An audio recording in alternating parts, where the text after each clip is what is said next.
Hello students, welcome to chemistry class by Surya sir. আমাদের চলছিল class 11 semester 2 এর জন্য বিক্রিয়ার ক্রিয়া কৌশল মানে রিঅ্যাকশন মেকানিজম। সেখানে আমরা কি কি টপিক কভার করেছি আগে সেটা বলে নিই, এবং তারপরে আজকে কি কি কভার করতে চলেছি সেটাও তোমাদের জানিয়ে দেবো। অলরেডি আমরা কভার করেছি হচ্ছে একদম শুরু থেকে দেখতে গেলে plus I effect, minus I effect এবং তার বিভিন্ন কেস স্টাডিজ। তারপরে দেখেছি আমরা রেজোনেন্স। রেজোনেন্সের টোটাল ডিটেলসে আমরা ডিসকাস করেছি যে কেমন করে ডিলোকালাইজেশন হয়, মুভমেন্ট হয় এবং কাদের কাদের মুভমেন্ট হয়। লোন পেয়ার অথবা হচ্ছে মাইনাস চার্জ অথবা হচ্ছে পাই বন্ড, এদেরই খালি মুভমেন্ট হয় কারণ এরা দুর্বলভাবে আবদ্ধ বন্ধন। তো এদের মুভমেন্টের মাধ্যমে ডিলোকালাইজেশন, যেটাকে আমরা বলি মলিকুলের মধ্যে স্থায়িত্ব আসে। তো রেজোনেন্স। দেন দেখেছি হাইপার কনজুগেশন, যেটা কিনা একটা বিশেষ ধরনের রেজোনেন্স, যেখানে সিএইচ সিগমা বন্ধনেরও মুভমেন্ট হয়ে যাচ্ছে, যদিও বা সিএইচ সিগমা বন্ধন একটা দৃঢ় বন্ধন ছিল। এবং হাইপার কনজুগেশনের কনসিকুয়েন্সে অ্যালকিনদের স্টেবিলিটি কেমন করে মডিফাইড হচ্ছে, কেমন করে মনিটরড হচ্ছে, তোমার কার্বোক্যাটায়ন, ফ্রি রেডিকেল, এরা কেমন করে এদের স্টেবিলিটি, এদের স্থায়িত্ব কেমন করে হাইপার কনজুগেশন কন্ট্রোল করছে, আমরা সেগুলো দেখেছি। তারপরে আমরা চলে এসেছিলাম কার্বোক্যাটায়ন, কার্বানায়ন এবং ফ্রি রেডিকেল, এদের স্থায়িত্ব, এদের বিভিন্ন ফ্যাক্টর কাজ করছে। কার্বোক্যাটায়ন কি এবং কি কি ফ্যাক্টর এদের স্থায়িত্ব ডিসাইড করছে, ফ্রি রেডিকেল কি এবং কি কি ফ্যাক্টর এদের স্থায়িত্ব ডিসাইড করছে, কার্বানায়ন কি কি কি ফ্যাক্টর এদের স্থায়িত্ব ডিসাইড করছে। আমরা জেনেছিলাম কার্বোক্যাটায়ন এবং ফ্রি রেডিকেলদের জন্য 3 ডিগ্রি সব থেকে বেশি স্থায়ী, এবং 3 ডিগ্রি থেকে 2 ডিগ্রি, 2 ডিগ্রি থেকে 1 ডিগ্রিতে স্থায়িত্ব কমে যায়। কিন্তু কার্বানায়নের ক্ষেত্রে ঠিক উল্টোটা হয়, ওখানে 1 ডিগ্রি সব থেকে বেশি স্থায়ী এবং 1 থেকে 2, 2 থেকে 3 তে স্থায়িত্ব কমে যায়। তো এইগুলো বেসিক জিনিসটা আমরা দেখেছিলাম, ডিটেলসে ডিসকাস করেছিলাম। আজকে আমরা এক্স্যাক্টলি বিভিন্ন বিক্রিয়া অ্যাকচুয়ালি হয় কেমন করে, এই অর্গানিকে থাম্বনেলে নিশ্চয়ই দেখতে পাচ্ছ লেখা আছে খালি অর্গানিক, অ্যারো ঘোরালেই খালি অর্গানিক হয় না। তো অ্যারো কোন দিক থেকে কোন দিকে ঘোরাবো, কেন ঘোরাবো, তো আজকে হবে হচ্ছে অ্যারো ঘোরানো শেখা। বেসিক্যালি মেকানিজম মানে হচ্ছে আমরা বেশ কিছু রিঅ্যাকশনস এর অ্যারো ঘোরানো শিখবো, যে রিঅ্যাকশনস গুলো হাইড্রোকার্বন চ্যাপ্টারের জন্য খুবই ইম্পর্টেন্ট। হাইড্রোকার্বন চ্যাপ্টারে সেই সমস্ত মেকানিজম গুলো তোমাদের কাজে লাগবে, 12 তো প্রচুর প্রচুর কাজে লাগবে। চলো আজকে আমরা শুরু করি অ্যারো ঘোরানো শেখা। অ্যারো কোন দিক থেকে কোন দিকে ঘোরাবো, কেনই বা ঘোরাবো। তো আমরা শুরু করছি বিক্রিয়ার ক্রিয়া কৌশল। তো বিক্রিয়া, একটা অর্গানিক বিক্রিয়া কেমন করে হয় ইউজুয়ালি? অর্গানিক বিক্রিয়া হয় মেনলি থাকে হচ্ছে বিক্রিয়ক, বিক্রিয়কের ওপরে আসে হচ্ছে কোনো না কোনো বিকারক, যারা কিনা বিক্রিয়াটা করে। তো বিক্রিয়ক, বিকারকও হচ্ছে এক ধরনের বিক্রিয়কই, কিন্তু সে সেকেন্ডারি, মানে মেন নয়। মেন হচ্ছে যে বিক্রিয়ক, তার উপরে কেউ রিয়াক্ট করতে আসে, বিক্রিয়কের সঙ্গে কেউ রিয়াক্ট করতে আসে, তাকে বলে বিকারক। বিক্রিয়ার ফলে তৈরি হয় কোনো না কোনো অন্তর্বর্তী যৌগ, অন্তর্বর্তী অন্তর্বর্তী স্পিসিস, যাদেরকে আমরা বলে থাকি ইন্টারমিডিয়েট। এই ইন্টারমিডিয়েটই আমাদের সিলেবাসে 3 রকমের হতে পারে। কার্বোক্যাটায়ন হতে পারে, ফ্রি রেডিক্যাল হতে পারে মুক্তমূলক, অথবা কার্বানায়ন হতে পারে। এবারে অন্তর্বর্তী যে যৌগটা তৈরি হলো, অন্তর্বর্তী, এটা কিন্তু অস্থায়ী যৌগ। এই অন্তর্বর্তী অস্থায়ী যৌগ তারপরে আলটিমেটলি বিক্রিয়াজাত পদার্থ দেয়, এবং তার সঙ্গে বেশ কিছু বাই প্রোডাক্ট বা উপবিক্রিয়াজাত পদার্থ তৈরি হয়। বিক্রিয়াজাত পদার্থ মানে যেটা মেন টার্গেট প্রোডাক্ট, তার সঙ্গে বেশ কিছু বাই প্রোডাক্ট বা উপ বিক্রিয়াজাত পদার্থ তৈরি হয়। এই হচ্ছে একটা বিক্রিয়ার সাধারণ মেকানিজম। বিক্রিয়কের উপরে যখন বিকারক বিক্রিয়া করতে আসে, এখানে বেশ কিছু শর্ত থাকে। শর্তের মধ্যে কি কি থাকে? শর্তের মধ্যে থাকে উষ্ণতা, হিট দিতে হবে না হিট দিতে হবে না, কতটা টেম্পারেচার দিতে হবে, কতটা উষ্ণতা লাগবে, কোনো চাপের ব্যাপার আছে কিনা, কোনো ক্যাটালিস্ট বা অনুঘটকের প্রয়োজনীয়তা আছে কিনা, এইগুলো থাকে হচ্ছে বিক্রিয়ার শর্তের মধ্যে।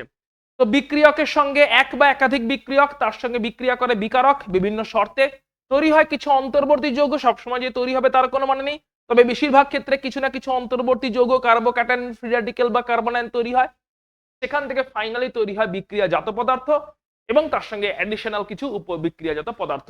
এইটা হচ্ছে সাধারণ একটা অর্গানিক রিয়াকশন, এই প্রসিডিওরে চলে। তো আমরা দেখব কি কি অর্গানিক রিয়াকশন এরকম ভাবে চলতে পারে। নাম্বার 1 এ আমরা দেখতে চলেছি SN2, তারপরে দেখতে চলেছি SN1। এরা কি? এরা হচ্ছে নিউক্লিওফিলিক সাবস্টিটিউশন বিক্রিয়া, nucleophilic substitution reaction, nucleophilic substitution reaction SN1 আর SN2। তার সঙ্গে আমরা দেখতে চলেছি electrophilic addition reaction, electrophilic addition reaction. তার সঙ্গে আমরা দেখতে চলেছি ইলেকট্রোফিলিক সাবস্টিটিউশন রিঅ্যাকশন। প্রত্যেকটা মেকানিজম ভালো করে বুঝবে, কারণ এগুলোই হাইড্রোকার্বনে বারবার করে ইউজ হবে। Electrophilic substitution reaction, and lastly আমরা দেখতে চলেছি এলিমিনেশন রিঅ্যাকশন, এলিমিনেশন রিঅ্যাকশন। তো মোটামুটি ভাবে এই রিঅ্যাকশনস গুলোই আমাদের সিলেবাসে আছে, যার মেকানিজম আমাদের স্টাডি করতে হবে, মানে রিঅ্যাকশনটা হচ্ছে কি করে। বেশিরভাগ রিঅ্যাকশনের ক্ষেত্রে আমাদের সিলেবাসে বেশিরভাগ রিঅ্যাকশনের ক্ষেত্রে কি করে হচ্ছে ওটা অতটা ডিসকাস করা হয় না, জাস্ট কি হচ্ছে কেন হচ্ছে এইটুকুই ডিসকাস করে ছেড়ে দেওয়া হয়। কিন্তু কয়েকটা রিঅ্যাকশনস আছে যাদের ডিটেইলস স্টাডি করা হয়, মানে সেটা এক্স্যাক্টলি হচ্ছে কি করে, সেখানে ইলেকট্রন কোন দিক থেকে কোন দিকে ফ্লো করছে, সেখানে কোন বন্ধন ভেঙে যাচ্ছে, কোন নতুন বন্ধন তৈরি হচ্ছে, একদম পুঙ্খানুপুঙ্খ ডিটেইলস স্টাডি করা হয় কয়েকটা রিঅ্যাকশনের, সেগুলোই হচ্ছে এইগুলো। বাকি রিঅ্যাকশনস গুলোর জন্য সাধারণভাবে বিক্রিয়কের মধ্যে কেমন বিকারক দিলে কেমন বিক্রিয়া যাতে তৈরি হবে এরকম ফ্ল্যাট ভাবেই স্টাডি করা হয়, কিন্তু কয়েকটাতে পুঙ্খানুপুঙ্খ ডিসকাশন থাকে, সেগুলোই হচ্ছে এগুলো। এই বিক্রিয়ার মেকানিজম গুলো 11, 12 সব জায়গায় তোমার প্রচুর কাজে লাগতে চলেছে। এবার বিকারকে চলে আসছি। বিকারক কত রকমের হতে পারে? প্রধানত দু রকমের বিকারক হতে পারে। একটা হচ্ছে ইলেকট্রোফাইল, ইলেকট্রোফাইল যারা কিনা মেইনলি পজিটিভ চার্জ থাকে যাদের কাছে, অর্থাৎ ইলেকট্রোফাইল কারা? যাদের কাছে ইলেকট্রনের ঘাটতি আছে, ইলেকট্রনের ঘাটতি আছে। অনেক কিছু লেখা আছে, দেখে নেবে কি কি জিনিসটা বলতে চাইছে, বাট সাধারণভাবে ইলেকট্রোফাইল কারা? যাদের কাছে ইলেকট্রনের ঘাটতি আছে, এবং ঘাটতি থাকা অবস্থায় তারা এমন কোন বিক্রিয়কের কাছে বিক্রিয়া করতে যায় যে বিক্রিয়কগুলো ইলেকট্রনে প্রচুর ধনী, ইলেকট্রন রিচ। তো যাদের কাছে ইলেকট্রন অনেক বেশি আছে তাদের কাছে এই ইলেকট্রোফাইল গুলো যায়, যাদের কাছে ইলেকট্রন অনেক বেশি আছে তাদের কাছে এই ইলেকট্রোফাইল গুলো যায় যাদের কাছে ঘাটতি আছে, এরাই বিক্রিয়া করতে চায়। তো ইলেকট্রোফাইল মানে মেনলি ইলেকট্রনের ঘাটতি আছে। হতে পারে পজিটিভ চার্জ আছে ক্যাটায়ন, তাই ঘাটতি আছে, হতে পারে অক্টেট নেই তাই ঘাটতি আছে। যেরকম রাসায়নিক বন্ধনে পড়েছিলে অনেক যৌগের কাছে অক্টেট নেই, অষ্টক পূর্তি হয়নি, তো অষ্টক পূর্তি যাদের হয়নি তাদেরও অরবিটাল ফাঁকা আছে, ইলেকট্রনের ঘাটতি আছে, অথবা ক্যাটায়ন পজিটিভ চার্জ আছে তাই ইলেকট্রনের ঘাটতি আছে। তো যাদের কাছে ইলেকট্রনের ঘাটতি আছে তারাই হচ্ছে ইলেকট্রোফাইল, যে কোনো ক্যাটায়ন হচ্ছে ইলেকট্রোফাইল। একই রকম ভাবে নিউক্লিওফাইল, যাদের কাছে ইলেকট্রন প্রচুর আছে, ইলেকট্রনের ঘাটতি তো নেই, ইলেকট্রনের প্রাচুর্য আছে, ইলেকট্রনের প্রাচুর্য আছে, প্রধানত নেগেটিভ চার্জ যুক্ত নিউক্লিওফাইল হতে পারে, অথবা যাদের কাছে লোন পেয়ার আছে তারা হতে পারে।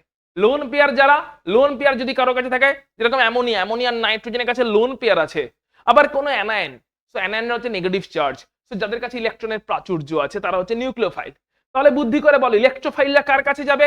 ইলেকট্রোফাইল নিজেদের কাছে ঘাটতি আছে, ওরা এমন কারোর সঙ্গে বিক্রিয়া করতে যাবে যার কাছে ইলেকট্রন বেশি আছে। আর নিউক্লিওফাইলরা কাদের সঙ্গে বিক্রিয়া করতে যাবে? নিউক্লিওফাইলদের কাছে ইলেকট্রন বেশি আছে, তাই ওরা এমন কারোর সঙ্গে বিক্রিয়া করবে যার কাছে ইলেকট্রনের ঘাটতি আছে। তবেই না ব্যালেন্সটা মেনটেন থাকবে। যার কাছে ইলেকট্রন বেশি আছে সেই নিউক্লিওফাইল গুলো ইলেকট্রন ঘাটতি আছে এমন কারোর সঙ্গে বিক্রিয়া করতে যাবে, আর যাদের কাছে ইলেকট্রনের ঘাটতি আছে সেই ইলেকট্রোফাইল গুলো যাদের কাছে ইলেকট্রন বেশি আছে এমন কারোর সঙ্গে বিক্রিয়া করতে যাবে।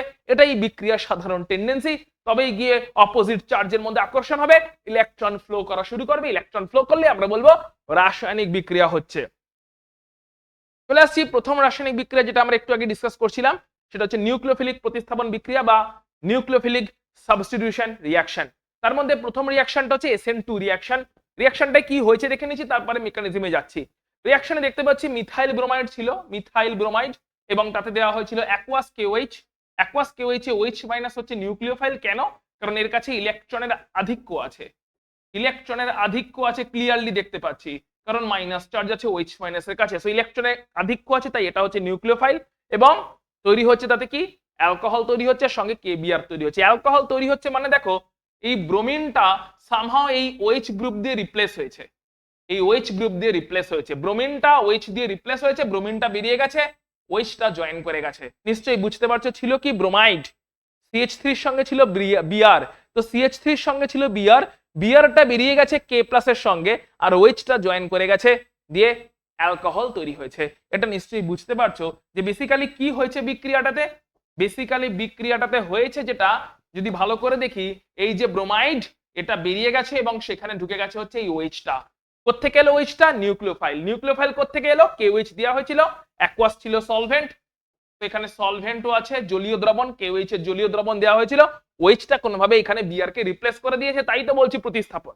এবার কেন নিউক্লিওফিলিক প্রতিস্থাপন বললাম? তার কারণ OH মাইনাসটা একটা নিউক্লিওফাইল, একটা নিউক্লিওফাইল OH মাইনাস যার কাছে ইলেকট্রনের আধিক্য আছে, একটা নিউক্লিওফাইল OH মাইনাস যার কাছে ইলেকট্রনের আধিক্য আছে, সে এসে ব্রোমাইডকে প্রতিস্থাপিত করে দিল, দিয়ে নিজে ঢুকে গেল সেই ব্রোমাইডের জায়গাতে, CH3 ব্রোমাইডের জায়গায় CH3OH হয়ে গেল, অ্যালকোহল হয়ে গেল, তাই আমরা বলছি নিউক্লিওফিলিক প্রতিস্থাপন বিক্রিয়া।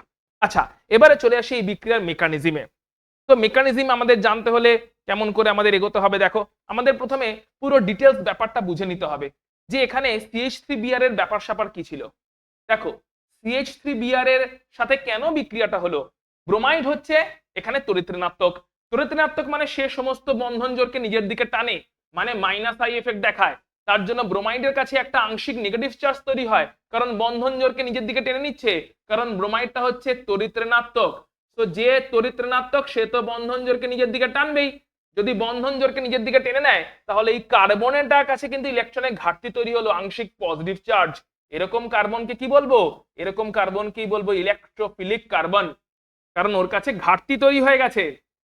এরকম কার্বনকেই বলবো ইলেকট্রোফিলিক কার্বন, কারণ ইলেকট্রনের ঘাটতি হয়ে গেছে ওর কাছে, তাই না?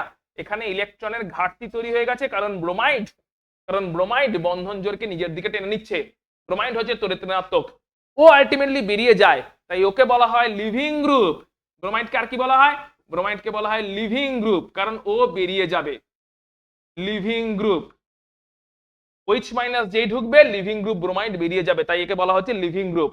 তাহলে এটা হচ্ছে CH3Br এর পুরো ডিটেলস পোস্টমর্টম হলো, যে এখানে কার্বনটাতে ঘাটতি তৈরি হয়েছে কারণ ব্রোমাইডের দিকে সমস্ত ইলেকট্রন জোড় চলে যাচ্ছে, কারণ ব্রোমাইড ইলেকট্রোনেগেটিভ, তড়িৎ ঋণাত্মক এবং মাইনাস আই এফেক্টের থ্রু দিয়ে সমস্ত বন্ধন জোড়কে নিজের দিকে টানছে, এবং তারপরে যখন OH আসবে তখন ব্রোমাইড বেরিয়ে যাবে, তাই ব্রোমাইডকে বলা হচ্ছে লিভিং গ্রুপ। OH-টা কার সঙ্গে জুড়বে? OH-টা নিজেও হচ্ছে একটা নিউক্লিওফাইল, ওর কাছে ইলেকট্রনের আধিক্য আছে, তো নিউক্লিওফাইল মানে ইলেকট্রনের আধিক্য আছে, সে জুড়বে কার সাথে? এই কার্বনটার সাথে, যার কাছে কিনা ইলেকট্রনের ঘাটতি ছিল। এটাই মোটামুটি ভাবে হতে চলেছে। তো কেমন করে হচ্ছে আমরা সেটা এখন ক্রিয়া কৌশল বা মেকানিজমে আরো ঘুরিয়ে বোঝার চেষ্টা করব। তো দেখো, এই ছিল হচ্ছে আমাদের, যদি আমরা ত্রিমাত্রিক ভাবে ড্র করি, ত্রিমাত্রিক ভাবে যদি আমরা CH3Br কে ড্র করি, তাহলে এটা হচ্ছে CH3Br এর ত্রিমাত্রিক মডেল। CH3Br দেখতেই পাচ্ছ, ড্যাশ বন্ড যেগুলো আছে সেগুলো এই বোর্ডের প্লেনে আছে, ডটেড বন্ড যেটা আছে ওটা বোর্ডের প্লেন থেকে পিছনের দিকে আছে, সলিড বন্ড যেটা আছে ওটা বোর্ডের প্লেন থেকে উপরের দিকে আছে।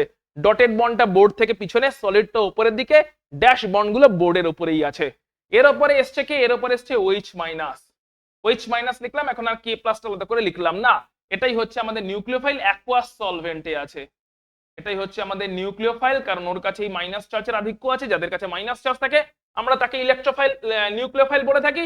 আর এই কার্বনটার কাছে আছে প্লাস চার্জ, কেন? এই ব্রোমাইডটা ইলেকট্রনকে টানছে, সো ব্রোমাইড তড়িৎ ঋণাত্মক হওয়ার জন্য বন্ধন জোড়কে টানছে, কার্বনের কাছে প্লাস চার্জ চলে এসছে, ইলেকট্রোফিলিক কার্বন। ব্রোমাইডটা বেরিয়ে যাবে, কেমন করে বেরোবে? এই OH মাইনাস এরকম ভাবে পিছন দিক থেকে অ্যাটাক করবে, সামনের দিক থেকে অ্যাটাক করতে পারবে না, পিছন থেকে অ্যাটাক করতে হবে। এখন কথা হচ্ছে OH মাইনাস এরকম সামনের দিক থেকে অ্যাটাক কেন করলো না?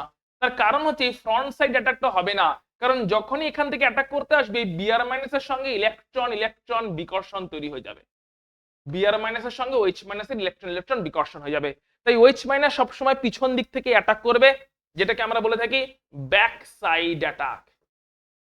ব্যাক সাইড অ্যাটাকটাই হবে, পিছন দিক থেকে অ্যাটাক হবে, কারণ সামনের দিক থেকে OH মাইনাস যেই আসবে Br মাইনাস ওকে রিপালশন করবে, তাই ইলেকট্রন বিকর্ষণ হবে, বিকর্ষণের জন্য সামনের দিক থেকে হবে না, পিছন দিক থেকে অ্যাটাক হবে, যেই অ্যাটাক হবে সঙ্গে সঙ্গে Br মাইনাস বেরিয়ে চলে যাবে, কারণ OH-টা এখন বন্ধন তৈরি করার চেষ্টা করছে কার্বনের সঙ্গে, তাই Br মাইনাস বেরিয়ে যাচ্ছে, কারণ কার্বনের ভ্যালেন্সি তো 4, ওটা তো মেনটেন করতে হবে। তাহলে কি তৈরি হবে? প্রথমে এরকম একটা সিচুয়েশন তৈরি হবে, যেখানে কিনা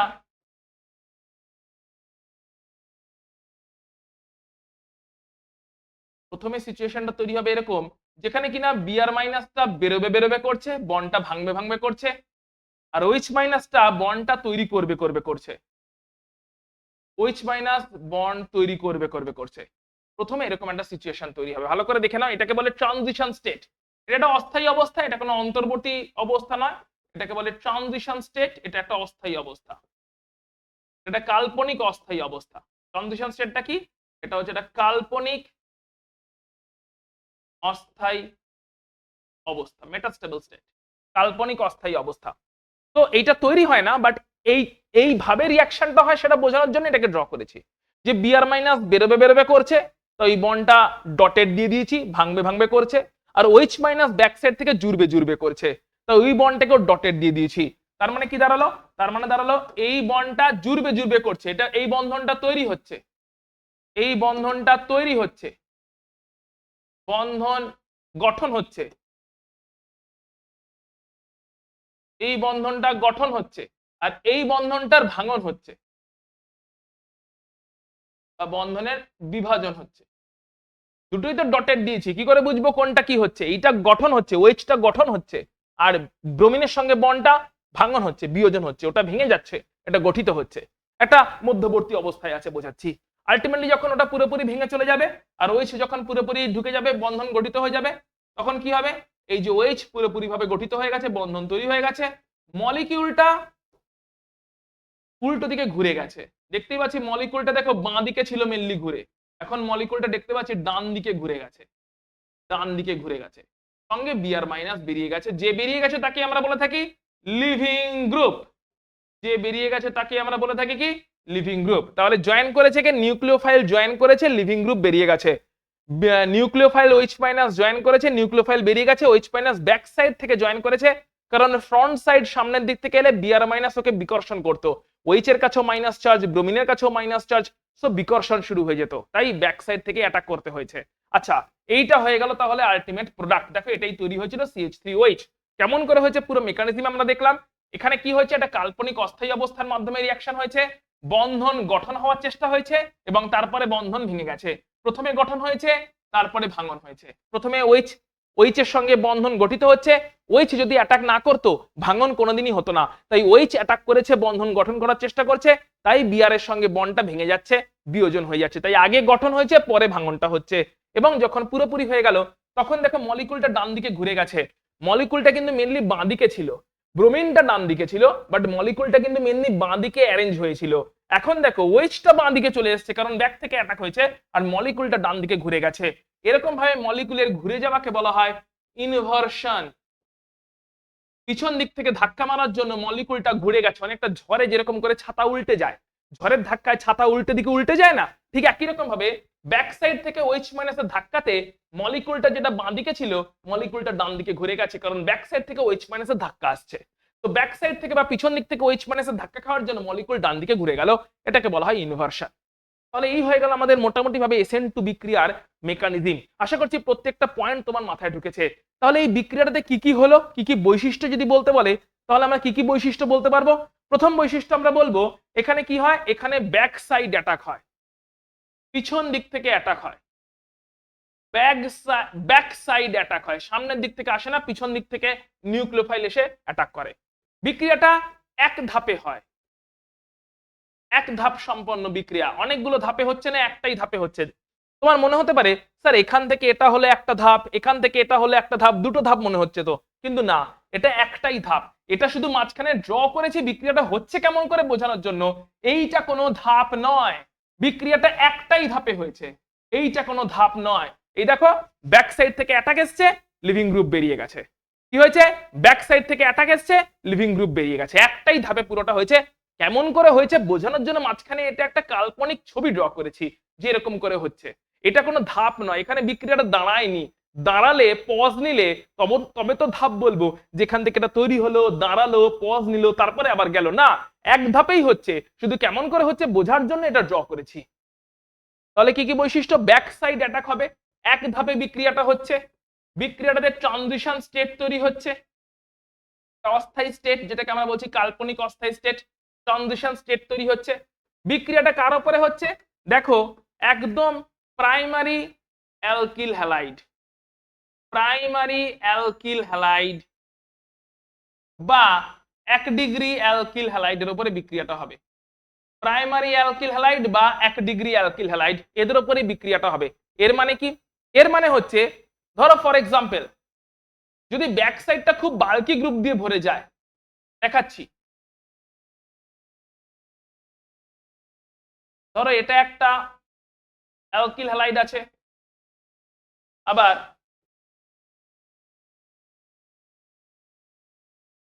এটাও একটা অ্যালকিল হ্যালাইড আছে। এই দুটো অ্যালকিল হ্যালাইডের মধ্যে এটা হচ্ছে primary methyl bromide, methyl bromide,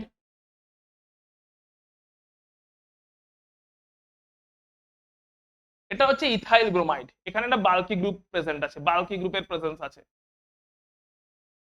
এটা হচ্ছে ইথাইল ব্রোমাইড।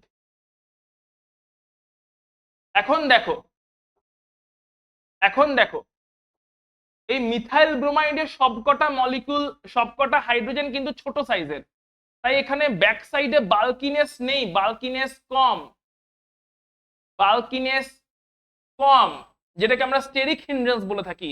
বাল্কিনেস কম মানে ফাঁকা জায়গা আছে, তাই ব্যাক সাইড থেকে অ্যাটাক হওয়া সুবিধাজনক। নিউক্লিওফাইল ব্যাক সাইড থেকে অ্যাটাক করতে পারবে, নিউক্লিওফাইল ব্যাক সাইড থেকে অ্যাটাক করতে পারবে, কারণ ব্যাক সাইডে অনেক ফাঁকা জায়গা আছে। কেন?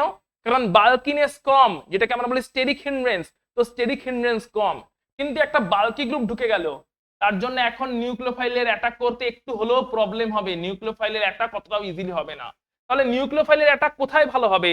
নিউক্লিওফাইলের অ্যাটাক সবসময় এইখানে বেশি ভালো হবে, এইখানে একটু হলেও দুর্বল হয়ে যাবে, কারণ বাল্কিনেস বেড়ে যাচ্ছে।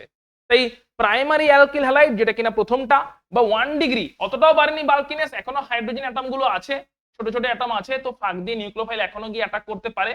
তাই এখানে লেস স্টেরিক ক্রাউডিং আছে, এদের কাছে কি আছে? Less steric hindrance. Steric hindrance মানে কি? স্থানাভাব জনিত পীড়ন, স্থানের অভাব আছে। কোথায় স্থানের অভাব আছে? এখানে তো ছোট সাইজের হাইড্রোজেন অ্যাটম গুলো আছে, তাই এর ব্যাক সাইডে অনেক স্থান আছে, অনেক ফাঁকা জায়গা আছে, যে ফাঁকা জায়গার থ্রু দিয়ে, যে ফাঁকা জায়গার মধ্যে দিয়ে নিউক্লিওফাইলটা গলে গিয়ে অ্যাটাক করতে পারবে ব্যাক সাইড থেকে। কিন্তু এখানে একটা বাল্কি গ্রুপ জুড়ে গেল, তাহলে ফাঁকা জায়গা একটু কমে গেল, স্টেরিক হিন্ড্রেন্স বেড়ে গেল। এখন নিউক্লিওফাইলের পক্ষে ডিফিকাল্ট ওই ফাঁকা জায়গা খুঁজে নিয়ে গিয়ে ব্যাক সাইড থেকে অ্যাটাক করা। তার মানে যদি বাল্কিনেস আরো বাড়ে, নিউক্লিওফাইলের পক্ষে আরো ডিফিকাল্ট হবে। তাই 2 ডিগ্রি বা 3 ডিগ্রি যদি হয়ে যায়, যেখানে সবগুলোই বাল্কি গ্রুপ হয়ে গেছে, ব্যাক সাইড পুরোপুরি ব্লক হয়ে গেছে, ফ্রন্ট সাইড থেকে তো এমনি অ্যাটাক হয় না, এখন যদি ব্যাক সাইডটাও ব্লক হয়ে যায়, এখন যদি ব্যাক সাইডটা ধরো এই হাইড্রোজেনটাও হয়ে গেছে মিথাইল, এই হাইড্রোজেনটাও হয়ে গেছে মিথাইল, এই হাইড্রোজেনটাও হয়ে গেছে মিথাইল, এটাও আছে মিথাইল, সবই হচ্ছে পুরো ব্যাক সাইড ব্লক, তো নিউক্লিওফাইল অ্যাটাক করবে কোথা দিয়ে? সবই তো ব্লক হয়ে যাচ্ছে বাল্কি বাল্কি বড় বড় সাইজের গ্রুপ দিয়ে।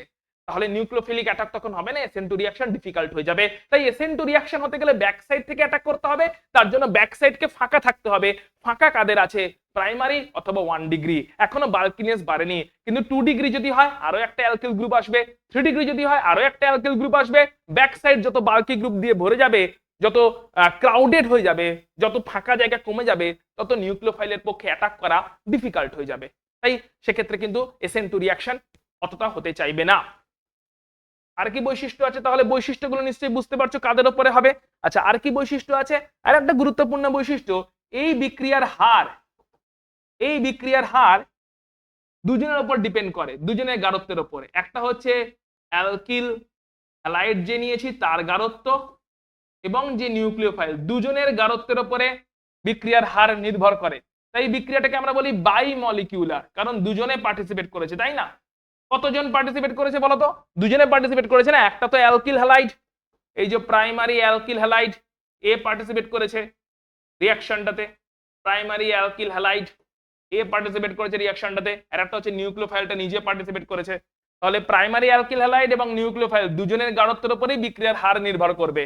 এই দুজনের মধ্যে যে কোনো একজনের গাঢ়ত্ব বাড়িয়ে দাও, বিক্রিয়া বেশি বেশি করে হবে, যে কোনো একজনের গাঢ়ত্ব কমিয়ে দাও, বিক্রিয়া কমে যাবে, কারণ দুজন মিলে পার্টিসিপেট করছে বিক্রিয়াটাতে, তাই দুজনের গাঢ়ত্বের উপরে বিক্রিয়ার হার নির্ভর করে। তাই বিক্রিয়াটাকে বলছি আমরা বাইমলিকুলার। তাহলে SN2 কথার পুরো কথা কি হলো? সাবস্টিটিউশন নিউক্লিওফিলিক বাইমলিকুলার, বাইমলিকুলার বলে 2টা লেখা হচ্ছে, সাবস্টিটিউশন নিউক্লিওফিলিক বাইমলিকুলার, মানে প্রতিস্থাপন হয়েছে সাবস্টিটিউশন কি দিয়ে? প্রতিস্থাপন হচ্ছে নিউক্লিওফাইল দিয়ে প্রতিস্থাপন হয়েছে, এবং বায়োমলিকুলার ভাবে হয়েছে। এই হচ্ছে এদের বিক্রিয়াটার বৈশিষ্ট্য। আশা করছি SN2 বিক্রিয়াটা বুঝে গেলে। এবং এখানে কি হয়? ইনভার্সন হয়, ব্যাক সাইড থেকে ধাক্কায় মলিকুলটা ডান দিকে ঘুরে যায়, ব্যাক সাইডের ধাক্কায় মলিকুল কি হয়? ব্যাক সাইডের ধাক্কায় মলিকুল ডান দিকে ঘুরে যায়, ইনভার্সন হয়ে থাকে। সো এই হচ্ছে মোটামুটি ভাবে SN2 বিক্রিয়ার বৈশিষ্ট্য। SN2 বিক্রিয়া কোথায় হবে না? যদি কোথাও বাল্কি গ্রুপ ভর্তি হয়ে যায় সেক্ষেত্রে SN2 হবে না। তাহলে বাল্কি গ্রুপ দিয়ে যদি ভর্তি হয়ে যায় নিউক্লিওফাইল কি সেক্ষেত্রে কোনো চান্সই পাবে না অ্যাটাক করবার? হ্যাঁ, চান্স পাবে। সেক্ষেত্রে SN2 হবে না, কিন্তু SN1 হবে। তো চলো আমরা এখন SN2 থেকে SN1 বিক্রিয়া কেমন করে হয় সেটাতে চলে যাই, যেখানে ক্লিয়ারলি দেখতে পাচ্ছ প্রচুর বাল্কি গ্রুপের প্রেজেন্স আছে। দেখো এই মলিকুলটাকে যদি ড্র করে নি দেখতেই পাবে আগেরটাতে হাইড্রোজেন ছিল সবই, এখন হাইড্রোজেন নেই, সব মিথাইল দিয়ে ভর্তি। আগেরটার সঙ্গে কম্পেয়ার করে দেখো, আগেরটাতে এগুলো সব হাইড্রোজেন ছিল, যেখানে এখন মিথাইল বসে আছে। চলো আগেরটার সঙ্গে কম্পেয়ার করে নি, দেখে নাও আগেরটায় কি ছিল, দেখে নাও এখানে কি ছিল, কার্বনটার সঙ্গে সবাই হাইড্রোজেন ছিল, কার্বনটার সঙ্গে ছিল সব হাইড্রোজেন, যারা কিনা ছোট সাইজের গ্রুপ। কার্বনটার সঙ্গে ছিল সবাই হাইড্রোজেন, যারা কিনা ছোট সাইজের গ্রুপ। তাই তো ব্যাক সাইড ফাঁকা পেয়েছিলাম, আর ব্যাক সাইড ফাঁকা পেয়েছিলাম বলেই nucleophile OH minus back side থেকে অ্যাটাক করেছিল, Br মাইনাসকে বের করতে বলেছিল। কিন্তু এখন দেখো হাইড্রোজেন নেই, এখন হাইড্রোজেনের জায়গায় সব মিথাইল গ্রুপ চলে এসেছে, মানে ব্যাক সাইড পুরোপুরি ব্লক হয়ে গেছে। ব্যাক সাইড এখন পুরোপুরি ব্লক, দেখতেই পাচ্ছি বড় বড় বাল্কি বাল্কি গ্রুপ বসে আছে, অর্থাৎ এখানে কিন্তু ব্যাক সাইড এখনো ব্লক। কিন্তু এখানেও তো এটা তড়িৎ ঋণাত্মক, এবং তড়িৎ ঋণাত্মক মানে ও মাইনাস আই এফেক্ট দেখাবে, মাইনাস আই এফেক্টের মাধ্যমে বন্ধন জোরকে টানবে, আর বন্ধন জোরকে যদি নিজের দিকে টেনে নেয় তাহলে কার্বনে তো ঘাটতি আসবে, এগুলো তো এখানেও হবে। সো তড়িৎ ঋণাত্মক ব্রোমিন, তড়িৎ ঋণাত্মক ব্রোমাইড বন্ধন জোরকে টানছে, কার্বনে ঘাটতি আসছে, এরকম কার্বনকে আমরা বলি ইলেকট্রোফিলিক কার্বন। কিন্তু ঘাটতি এলেও এখানে নিউক্লিওফাইল অ্যাটাক করতে পারবে না। কেন পারবে না? কারণ ব্যাক সাইড হচ্ছে এর ব্লক। তাহলে কেমন করে অ্যাটাক করবে? দেখো এত এত বাল্কি গ্রুপ নিয়ে যখন বসে আছে, কার্বনটা নিজেই বিরক্ত হয়ে যাচ্ছে যে এত এত বাল্কি গ্রুপ আমার চারপাশে, আমি একটু ছোট সাইজের একটা অ্যাটম, কার্বন অ্যাটমের তো সাইজ বিশাল কিছু বড় নয়, তো কার্বন অ্যাটম হচ্ছে অত্যন্ত ছোট সাইজের, সেকেন্ড পিরিয়ডে আছে, সেকেন্ড পিরিয়ড মানে উপরের দিকে সাইজ ছোটই থাকে। তো কার্বন অ্যাটমের সাইজ খুবই ছোট, তাহলে ছোট সাইজের কার্বন অ্যাটম, ছোট সাইজের যে কার্বন অ্যাটম আছে, ঠিক আছে, ছোট সাইজের কার্বন অ্যাটম আছে, তার চারপাশে আছে বড় বড় বাল্কি গ্রুপ।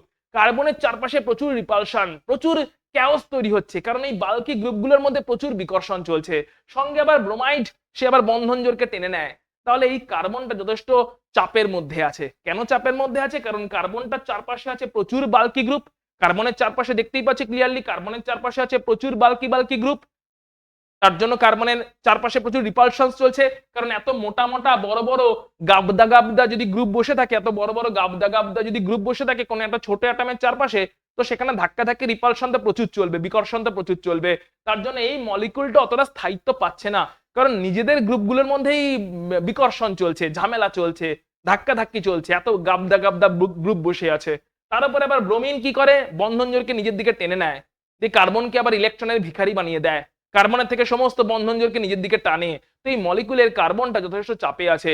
সো কার্বনটা কি করবে? নিউক্লিওফাইল আসুক বা না আসুক, ও ব্রোমাইডটাকে বলবে ভাই তুই তো এমনি টেনে নিচ্ছিস আমার ইলেকট্রন জোরকে, ভাই তুই বেরিয়েই যা। সো প্রথমে এখান থেকে ব্রোমাইড বেরিয়ে যাবে, এক্ষেত্রে কিন্তু প্রথমে নিউক্লিওফাইল আসবে না, প্রথমে কি হবে? ব্রোমাইড বেরিয়ে যাবে। আলটিমেটলি বিক্রিয়াটাতে কি হচ্ছে দেখো, আলটিমেটলি কিন্তু সেই OH মাইনাসই জুড়লো, OH মাইনাস যেটা কিনা নিউক্লিওফাইল, দেখো নিউক্লিওফাইল কিন্তু ব্রোমাইডের জায়গাতে জয়েন করে গেল, ঠিক আগেরটার মতনই বিক্রিয়াটা হয়েছে। দেখো ব্রোমাইড ছিল, এই ব্রোমাইডটা বেরিয়ে গেছে লিভিং গ্রুপ, এবং সেই জায়গাতে নিউক্লিওফাইল OH মাইনাস জয়েন করে গেছে, কিন্তু এটা SN2 ওয়েতে হয়নি। কারণ OH মাইনাস যদি আগেরটার মতনই, OH মাইনাস যদি আগেরটার মতনই ব্যাক সাইড থেকে অ্যাটাক করতে চায় এবং Br মাইনাসকে বের করতে চায়, সেটা সম্ভব নয়, কারণ এখানে ব্যাক সাইড পুরোপুরিভাবে ব্লক, এখানে ব্যাক সাইড হচ্ছে পুরোপুরিভাবে ব্লক। যেহেতু ব্যাক সাইডটা পুরোপুরিভাবে স্টেরিক্যালি ক্রাউডেড, তাই এখানে আগেরটার মতন হবে না, অর্থাৎ OH মাইনাস ব্যাক সাইড থেকে অ্যাটাক করবে আর Br মাইনাস ফ্রন্ট সাইড থেকে বেরিয়ে যাবে, এইভাবে SN2 রিঅ্যাকশন হবে না। কিন্তু আলটিমেটলি দেখছি তো হয়েছে, Br মাইনাস তো বেরিয়েছে, লিভিং গ্রুপ বেরিয়েছে, OH মাইনাস নিউক্লিওফাইল তো ঢুকেছে, অ্যালকোহল তো তৈরি হচ্ছে। কেমন করে তৈরি হলো? এখানে মেকানিজমটা একটু ডিফারেন্ট হচ্ছে। এখানে কি মেকানিজম হচ্ছে চলো সেটা এবার দেখা যাক। এখানে প্রচুর বাল্কি বাল্কি গ্রুপ বসে আছে, রাইট? ত্রিমাত্রিক চিত্র ড্র করছি একই রকম ভাবে, ডটেরটা আছে বোর্ডের পিছনে, সলিডটা আছে বোর্ডের থেকে সামনের দিকে, আর যেগুলো ড্যাশ বন্ড ওগুলো ঠিক বোর্ডের উপরেই আছে। এইভাবে আমাদের একটা ত্রিমাত্রিক চিত্র তৈরি করছি। এখানে আছে ব্রোমাইড, ব্রোমাইড হচ্ছে তড়িৎ ঋণাত্মক, তড়িৎ ঋণাত্মক ব্রোমাইড বন্ধন জোরকে টানছে, তড়িৎ ঋণাত্মক ব্রোমাইড বন্ধন জোরকে টানছে, তার জন্য ইলেকট্রনের রিচ হয়ে যাচ্ছে, আর কার্বনটা ইলেকট্রনের ঘাটতি হয়ে যাচ্ছে। এই বাল্কি গ্রুপের প্রেজেন্সের জন্য ব্যাক সাইড পুরোপুরি ব্লক, তো ব্যাক সাইডে স্টেরিক ক্রাউডিং আছে। ব্যাক সাইডে স্টেরিক ক্রাউডিং আছে, ব্যাক সাইড হচ্ছে ব্লক, ব্যাক সাইডের থ্রু দিয়ে অ্যাটাক করার কোনো জায়গা নেই। এই অবস্থাতে OH মাইনাস অ্যাটাক কি করবে, OH মাইনাস অ্যাটাক কি করবে, এই অবস্থাতে কার্বন নিজেই লিভিং গ্রুপ ব্রোমাইডকে ছেড়ে দেয়, বলে ভাই তুই আয়। ব্রোমাইডকে যেই ছেড়ে দিল, ব্রোমাইড পুরো বন্ধন জোরকে নিয়ে বেরিয়ে চলে যায়। তো ব্রোমাইড বেরিয়ে চলে গেল, লিখে দিলাম মাইনাস বিআর মাইনাস, ব্রোমাইড বেরিয়ে চলে গেল। কার্বনের একটা ভ্যালেন্সিকে নিয়ে ব্রোমাইড বেরিয়ে চলে গেল, কার্বনের একটা বন্ধন জোরকে নিয়ে, এই বন্ধনের বন্ধন জোরকে নিয়ে ব্রোমাইড বেরিয়ে চলে গেল অ্যাজ বিআর মাইনাস। তাহলে কার্বনটার কাছে এলো প্লাস চার্জ, তৈরি হলো কার্বোক্যাটায়ন। কারণ ব্রোমাইড তো বেরিয়ে গেছে, পুরো বন্ধন জোরকে নিয়েই বেরিয়ে গেছে, কার্বনের বন্ধন জোর 4টা থেকে এখন কমে 3টা হয়ে গেছে, তাই প্লাস চার্জ এসছে। ব্রোমাইড বেরিয়ে গেছে, পুরো বন্ধন জোরকে নিয়েই বেরিয়ে গেছে, কার্বনের যোজ্যতা 4 থেকে কমে 3 হয়ে গেছে, তাই ওখানে ঘাটতি তৈরি হচ্ছে, প্লাস চার্জ এসে গেছে, কারণ 4 থাকতে হবে, এখন 3 হয়ে গেছে বন্ধন জোর, অক্টেট নেই, তাই প্লাস চার্জ চলে এসছে, কার্বোক্যাটায়ন তৈরি হচ্ছে। এটা একটা প্রকৃত ইন্টারমিডিয়েট কার্বোক্যাটায়ন। এবার এই কার্বোক্যাটায়নটা কত ডিগ্রি কার্বোক্যাটায়ন, ক্লিয়ারলি দেখতে পাচ্ছি 3 ডিগ্রি কার্বোক্যাটায়ন, একটু আগে আমরা পড়েছি এবং আগের ক্লাসেও বলেছি 3 ডিগ্রি কার্বোক্যাটায়ন হচ্ছে হাইপার কনজুগেশনের কারণে সবথেকে বেশি স্থায়ী। তাই 3 ডিগ্রি কার্বোক্যাটায়ন এটা কিন্তু স্থায়ী কার্বোক্যাটায়ন, এটা কিন্তু অতটা অস্থায়ী নয়। এটা স্থায়ী বলেই ব্রোমাইডকে বের করে দেওয়া রিস্ক কার্বনটা নিতে পেরেছে। যদি কার্বোক্যাটায়ন যেটা তৈরি হচ্ছে ব্রোমাইড বেরিয়ে যাওয়ার পরে ওটা স্থায়ী না হতো, তাহলে কার্বনও ব্রোমাইডকে বের করে দেওয়ার রিস্কটা নিতে পারতো না, এতটা ঝুঁকি নিতে পারতো না। কার্বন এই ঝুঁকিটা নিতে পেরেছে, নিজের একটা বন্ডকে কেটে বের করে দিচ্ছে, ব্রোমাইডকে বের করে দিচ্ছে একটা বন্ডের সঙ্গে, নিজের একটা ভ্যালেন্সিকে পুরোপুরি ছেড়ে দিচ্ছে। এতটা ঝুঁকি কার্বন নিতে পেরেছে একটাই কারণ, এই ঝুঁকিটা নিয়ে ও পরিণত হবে 3 ডিগ্রি কার্বোক্যাটায়নে, যেটা অতটাও খারাপ নয়, যেটা স্টেবল, যেটা স্থায়ী। যদি এমন হতো ব্রোমাইডকে ছেড়ে দেওয়ার পরে ওর অবস্থা খুবই খারাপ হয়ে যাবে, অস্থায়ী কিছু তৈরি হবে, তাহলে কখনোই ব্রোমাইডকে ছাড়তে পারতো না, যতই সমস্যা হোক না কেন, যতই রিপালশন হোক না কেন, যতই বিকর্ষণ হোক না কেন, যতই স্টেরিক ক্রাউডিং থাকুক না কেন, যতই বড় বড় বাল্কি বাল্কি গ্রুপের মধ্যে ঘর্ষণ হোক না কেন, ছাড়তে পারতো না। কিন্তু ব্রোমাইডকে ছেড়ে দিতে পেরেছে। তাহলে এত বড় বড় বাল্কি গ্রুপ যাদের মধ্যে প্রচুর ঘর্ষণ চলছিল, বিকর্ষণ চলছিল, ধাক্কা ধাক্কি চলছিল, ব্রোমাইডটা বেরিয়ে যাওয়াতে ওরা একটু দূরে দূরে সরে যেতে পারে, তার জন্য একটু হলেও স্টেবিলিটি পায়, সঙ্গে তৈরি হয় 3 ডিগ্রি কার্বোক্যাটায়ন, যেটা কিনা স্টেবল কার্বোক্যাটায়ন, হাইপার কনজুগেশনে পড়েছি, তাই এটা স্থায়ী, অতটাও অস্থায়ী নয়, কিছুক্ষণের জন্য স্থায়িত্ব পেয়ে যাবে এটা, তার জন্য এটা তৈরি হচ্ছে। এবারে এখন কেওএইচ আসে, কে আসে এখন, কেওএইচ, কেওএইচ থেকে আসে OH মাইনাস। এখন OH মাইনাসের কাছে দুটো অপশন আছে, ব্রোমাইড না থাকার জন্য এখন ফ্রন্ট সাইড থেকে অ্যাটাক করতে OH মাইনাসের কোনো প্রবলেম নেই, কারণ ব্রোমাইড থাকার জন্য OH মাইনাস ফ্রন্ট থেকে অ্যাটাক করতে পারছিল না। OH মাইনাস ফ্রন্ট থেকে অ্যাটাক করতে গেলে বিকর্ষণ হচ্ছিল, OH মাইনাসের মাইনাস চার্জ, ব্রোমাইডের মাইনাস চার্জ, বিকর্ষণ হচ্ছিল, তাই ফ্রন্ট থেকে অ্যাটাক হচ্ছিল না। কিন্তু এই কার্বোক্যাটায়নে তো ও বিআর মাইনাস আর নেই, বিআর মাইনাস তো বেরিয়ে চলে গেছে, তাহলে এখন OH মাইনাস দুই দিক থেকেই অ্যাটাক করতে পারবে। OH মাইনাস ফ্রন্ট থেকেও অ্যাটাক করতে পারবে, ধরলাম এটা ফ্রন্ট অ্যাটাকের ফলে তৈরি হবে, ফ্রন্ট অ্যাটাকও হবে, OH মাইনাস ব্যাক সাইড অ্যাটাকও করতে পারবে, ধরলাম এটা ব্যাক অ্যাটাক হবে। তাহলে ফ্রন্ট অ্যাটাক হলে কেমন তৈরি হবে আমরা এই পার্পল কালার দিয়ে দেখছি। ফ্রন্ট অ্যাটাক মানে সামনের দিক থেকে অ্যাটাক করবে, আর ব্যাক অ্যাটাক মানে অ্যাজ ইউজুয়াল পিছনের দিক থেকে অ্যাটাক করবে। সামনের দিক থেকে অ্যাটাক করলে ইনভার্সন হবে না, কারণ যেদিক থেকে বিআর মাইনাস বেরিয়েছে OH মাইনাস ওদিকেই ঢুকছে। আর ব্যাক থেকে অ্যাটাক করলে ইনভার্সন হয়ে যাবে, কারণ বিআর মাইনাস যেদিকে ছিল তার ব্যাক থেকে অ্যাটাক এসছে, মলিকুলটা ডান দিকে ঘুরে যাবে। তাহলে ফ্রন্ট অ্যাটাকে কি তৈরি হবে দেখা যাক। ফ্রন্ট অ্যাটাকে ইনভার্সন হবে না, মলিকুল যেরকম বাঁ দিকে ছিল সেরকম বাঁ দিক ঘেঁষেই থাকবে, মলিকুল যেরকম বাঁ দিকে ছিল সেরকম বাঁ দিক ঘেঁষেই থাকবে, আর OH মাইনাস ডান দিক থেকে ঢুকে যাবে যেখানে কিনা বিআর মাইনাস ছিল। অন্যদিকে যদি ব্যাক সাইড অ্যাটাক হয় তাহলে ইনভার্সন হবে, ইনভার্সন হলে OH মাইনাস বাঁ দিকে জুড়বে, মলিকিউলটা ধাক্কার জন্য OH মাইনাসের ধাক্কায়, ব্যাক সাইড অ্যাটাকের ধাক্কায় ডান দিকে ঘুরে যাবে, মলিকিউলটা OH মাইনাসের ধাক্কায় ডান দিকে কি হয়ে যাবে, ডান দিকে ঘুরে যাবে। ক্লিয়ার, মাথায় ঢুকে গেছে যে পুরোপুরি ডান দিকে কেমন করে ঘুরে গেল। অর্থাৎ দুটোই একই টাইপের কম্পাউন্ড তৈরি হয়েছে, কিন্তু একটা ফ্রন্ট সাইড এটাকে থ্রু দিয়ে তৈরি হয়েছে, একটা ব্যাক সাইড। এই দুটো কি একই কম্পাউন্ড? হ্যাঁ, এরা দুজন সেম কম্পাউন্ড। এই দুজন কি একই কম্পাউন্ড তৈরি হয়েছে না আলাদা কম্পাউন্ড তৈরি হয়েছে? এরা দুজন সেম কম্পাউন্ডই তৈরি হয়েছে, কিন্তু দুরকম ভাবে তৈরি হয়েছে। এইটাতে চান্স ছিল 50%, ফ্রন্ট সাইড অ্যাটাকের চান্স ছিল 50%, এই 50% কম্পাউন্ড তৈরি হয়েছে ফ্রন্ট সাইড অ্যাটাকের থ্রু দিয়ে, ব্যাক সাইড অ্যাটাকের চান্স ছিল 50%, এই 50% কম্পাউন্ড তৈরি হয়েছে ব্যাক সাইড অ্যাটাকের থ্রু দিয়ে। আলটিমেটলি একই কম্পাউন্ডই তৈরি হলো, কিন্তু ডিফারেন্ট ওয়েতে তৈরি হলো, একটা ফ্রন্ট অ্যাটাক একটা ব্যাক অ্যাটাক। তাহলে আশা করছি তোমার কাছে SN2 রিঅ্যাকশন SN1 রিঅ্যাকশনের মেকানিজম কমপ্লিটলি ক্লিয়ার হয়ে যাচ্ছে। SN1 রিঅ্যাকশন তার মেকানিজম আশা করছি তোমার কাছে পুরোপুরি ভাবে একদম ক্লিয়ার হয়ে যাচ্ছে। তো দেখে নাও তাহলে বিক্রিয়াতে কি হলো। তাহলে বিক্রিয়াতে ফাইনালি এটা ছিল হচ্ছে একটা কেমন, এটা ছিল হচ্ছে এটা 3 degree alkyl halide, 3 degree alkyl halide, 3 degree alkyl halide, 3 degree alkyl halide. এই 3 ডিগ্রি অ্যালকিল হ্যালাইডে ব্যাক সাইড ব্লক ছিল, কারণ স্টেরিক ক্রাউডিং ছিল, তার জন্য রিঅ্যাকশন হতে পারছিল না। তার জন্য কার্বন যথেষ্ট চাপের মধ্যে ছিল, এত বাল্কি গ্রুপ তাদের মধ্যে ঘর্ষণ বিকর্ষণ চলছে, তাই বিআর মাইনাসকেও বের করে দিল, কারণ বিআর মাইনাস এমনি বন্ধন জোরকে নিজের দিকে টেনে রাখে, বেরোনোর জন্য দাঁড়িয়েই থাকে।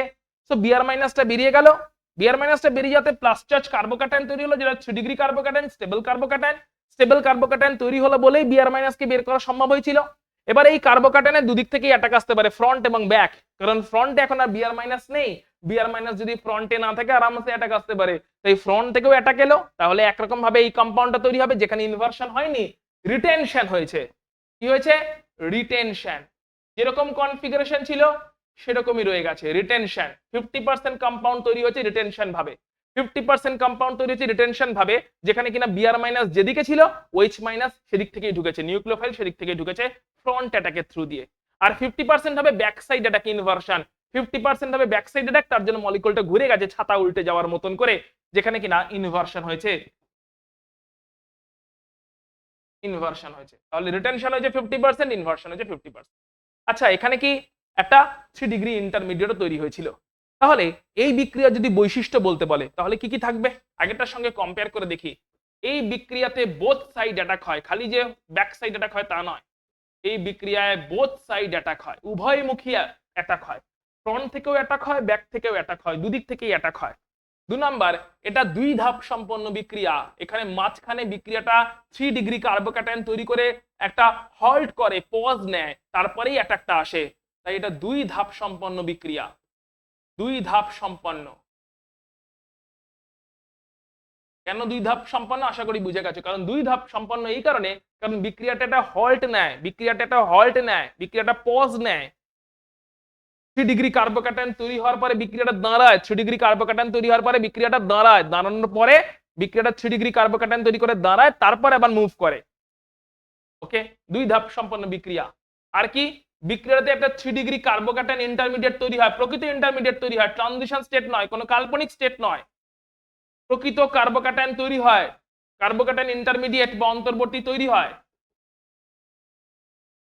কার্বোক্যাটায়ন ইন্টারমিডিয়েট বা অন্তর্বর্তী তৈরি হয়। তাই প্রকৃত একটা অন্তর্বর্তী যৌগ তৈরি হয়, যেটাকে আমরা কার্বোক্যাটায়ন বলছি। 2 ধাপে হয়, প্রথম ধাপে কার্বোক্যাটায়নটা তৈরি হয়, পরের ধাপে গিয়ে বাকি প্রোডাক্ট তৈরি হয়। আর কি বৈশিষ্ট্য বলতে পারি, এই বিক্রিয়াটাতে বাল্কিনেস থাকে, তাদের সাথেই হয়, তাই এটা কাদের সাথে হয়? 3 ডিগ্রি অ্যালকিল হ্যালাইডদের সাথে হয়। 3 ডিগ্রি অ্যালকিল হ্যালাইড যেখানে স্টেরিক হিন্ড্রেন্স আছে, স্টেরিক হিন্ড্রেন্স থাকলে তবেই তো, স্টেরিক হিন্ড্রেন্স থাকলে, এখানে বিকর্ষণ থাকলে, স্টেরিক হিন্ড্রেন্স থাকলে তবেই তো বিআর মাইনাস নিজে থাকতে বেরিয়ে যেতে চাইবে, বিআর মাইনাস নিজে থাকতে বেরিয়ে গেলে তবেই কার্বোক্যাটায়ন তৈরি হবে, তবেই অন্তর্বর্তী যৌগের উপরে বোথ সাইড অ্যাটাক হবে এবং 2 ধাপে আলটিমেটলি প্রোডাক্ট তৈরি হবে, 50% রিটেনশন, 50% ইনভার্সন ভাবে। তার মানে 2 ধাপে হওয়ার জন্য এবং কার্বোক্যাটায়ন তৈরি হওয়ার জন্য, ইন্টারমিডিয়েট হওয়ার জন্য, বোথ সাইড অ্যাটাক হওয়ার জন্য এখানে তো স্টেরিক ক্রাউডিং থাকতে হবে না, বড় বড় বাল্কি বাল্কি গ্রুপ থাকতে হবে। বাল্কি বাল্কি বড় বড় গ্রুপ যদি না থাকে তাহলে তো ব্যাক সাইড দিয়ে অ্যাটাক হয়ে যেত, SN2 হয়ে যেত, তাই না? তাই 3 ডিগ্রি অ্যালকিল হ্যালাইডে এই বিক্রিয়াটা সুইটেবল, 3 ডিগ্রি অ্যালকিল হ্যালাইডের জন্য বিক্রিয়াটা সুইটেবল।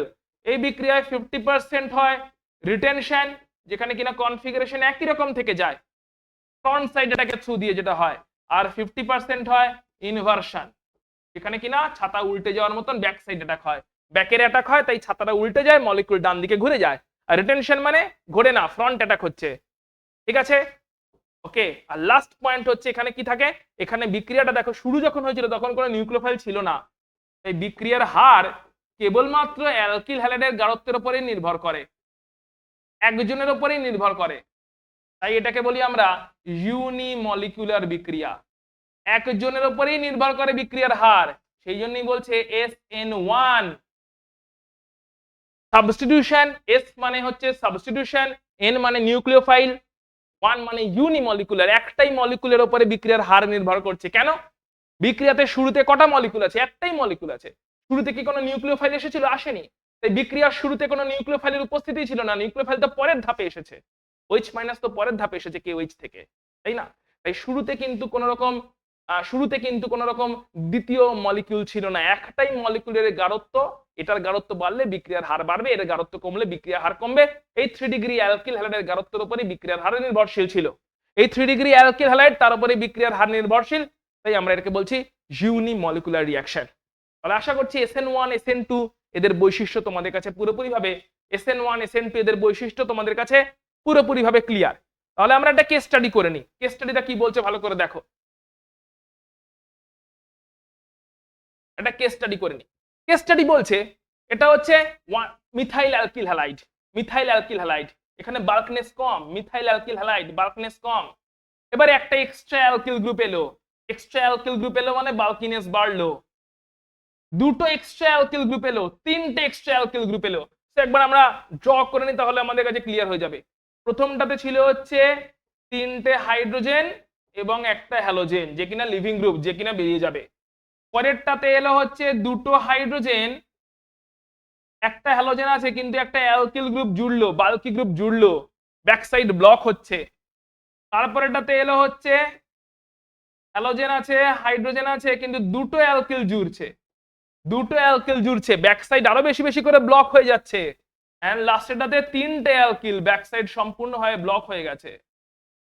এই হচ্ছে আমাদের, যদি সবাই, এটা প্রাইমারি অ্যালকিল হ্যালাইড, এটা 1 ডিগ্রি অ্যালকিল হ্যালাইড, এটা মিথাইল অ্যালকিল হ্যালাইড, এটা 1 ডিগ্রি অ্যালকিল হ্যালাইড, এটা 2 ডিগ্রি অ্যালকিল হ্যালাইড, এটা 3 ডিগ্রি অ্যালকিল হ্যালাইড।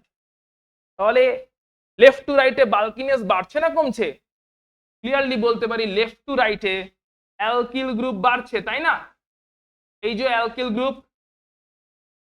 গ্রুপ যত বেশি তত বাল্কি গ্রুপ বেশি, অ্যালকিল গ্রুপ বাড়ছে, বাল্কিনেস বাড়ছে। বাল্কিনেস যদি বাড়ে তাহলে স্টেরিক ক্রাউডিং বাড়ছে বা স্টেরিক হিন্ড্রেন্স বাড়ছে। স্টেরিক হিন্ড্রেন্স বাড়লে ব্যাক সাইড এটা কম হবে, মানে SN2 কমবে। স্টেরিক হিন্ড্রেন্স বাড়ছে মানে ব্যাক সাইড এটা কমবে, মানে SN2 কমবে। তাই আমরা বলতে পারি ওইদিকে SN2 কমবে, SN2 হওয়ার চান্স কমবে, আর এইদিকে SN1 হওয়ার চান্স কমবে। ওইদিকে SN2 এর চান্স কমবে কিন্তু SN1 এর চান্স বাড়বে, কারণ ব্যাক সাইড যত ব্লক হবে 3 ডিগ্রিতে, যত বেশি ব্যাক সাইড যত ব্লক হয়ে গেছে, স্টেরিক হিন্ড্রেন্স হয়ে গেছে, যত বাল্কি গ্রুপ, তো 3 ডিগ্রিতে চলে এসেছে অনেক bulky group, back side block, back side attack হবে না, SN2 হবে না। কিন্তু SN2 না হওয়া মানে SN1 হবে সেখানে। কেন? কারণ যত বেশি বাল্কি গ্রুপ তত হচ্ছে লিভিং গ্রুপ হ্যালোজেনটা আগেই বেরিয়ে যাবে, দিয়ে কার্বোক্যাটায়ন তৈরি করবে, দিয়ে বোথ সাইড অ্যাটাক হবে, দিয়ে SN1 হয়ে যাবে। তাই যেখানে বাল্কি গ্রুপ আছে ব্যাক সাইড অ্যাটাক তো হবে না, SN2 তো হবে না, কিন্তু লিভিং গ্রুপ বেরিয়ে গিয়ে কার্বোক্যাটায়ন তৈরি হয়ে বোথ সাইড অ্যাটাক হবে, SN1 হবে। আর যেখানে বাল্কি গ্রুপ নেই, সেখানে লিভিং গ্রুপ তো এমনি এমনি আর বেরোবে না। বাল্কি গ্রুপ না থাকলে লিভিং গ্রুপ কি থরি বেরোবে?